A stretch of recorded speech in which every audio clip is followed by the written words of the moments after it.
Hello বন্ধুরা, আমাদের ডিনারে আজকে পটল আলু কুমড়ো দিয়ে তরকারি হচ্ছে।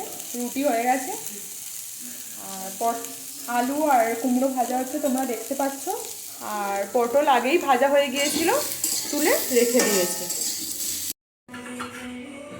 তোমরা দেখো বন্ধুরা, আলু পটল কুমড়ো ভাজা হয়ে গেছে। এবারে কড়াই ফোড়ন দিয়ে এই তরকারিটাকে সাঁতলে নেব। কড়াই ফোড়নের জন্য এলাচ, দারচিনি ও তেজপাতা দেওয়া হয়েছে কড়াই। এরপর রসুন বাটা দিয়ে দেওয়া হয়েছে,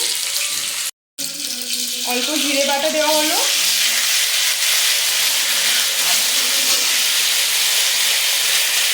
এবারে টমেটো কাঁচা লঙ্কা কুচিটা দিয়ে দিলাম।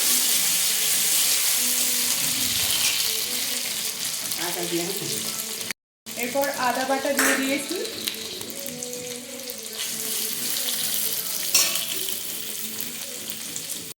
এরপর এতে মগজদানা পোস্ত বাটা দিয়ে দিচ্ছি,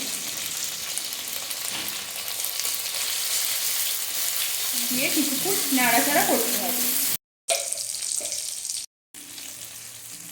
এরপর এই মশলাটাতে লঙ্কা গুঁড়ো দিয়ে দেওয়া হচ্ছে একটু ঝাল হওয়ার জন্য, হলুদ গুঁড়ো দিয়ে দিলাম, নেড়ে চেড়ে নিতে হবে কিছুক্ষণ।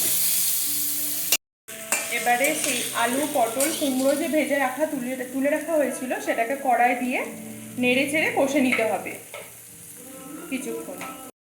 এরপর ছোলাটাকে ভিজিয়ে রেখেছিলাম 5-6 ঘন্টা, সেই ছোলা ভেজানোটা এতে দিয়ে দিলাম। কষিয়ে নেওয়ার পরে এবারে পরিমাণ মতো জল দিয়ে দিলাম, স্বাদ মতো নুন দিয়ে দিলাম, স্বাদ মতো চিনি দিয়ে দিলাম, পরিমাণ মতো জল দিয়ে দিয়েছি। এইবারে আমরা 15 থেকে 20 মিনিট এটাকে ঢাকা দিয়ে দেবো সিদ্ধ হওয়ার জন্য সবজি। দেখো বন্ধুরা, আমাদের কুমড়ো আলু পটলের তরকারি একদম রেডি আমাদের ডিনারের জন্য। তো আজকের মতো ভিডিও এখানেই শেষ করছি। টাটা। আমার চ্যানেলটিকে প্লিজ সাবস্ক্রাইব করুন আরও নতুন নতুন ভিডিও দেখার জন্য।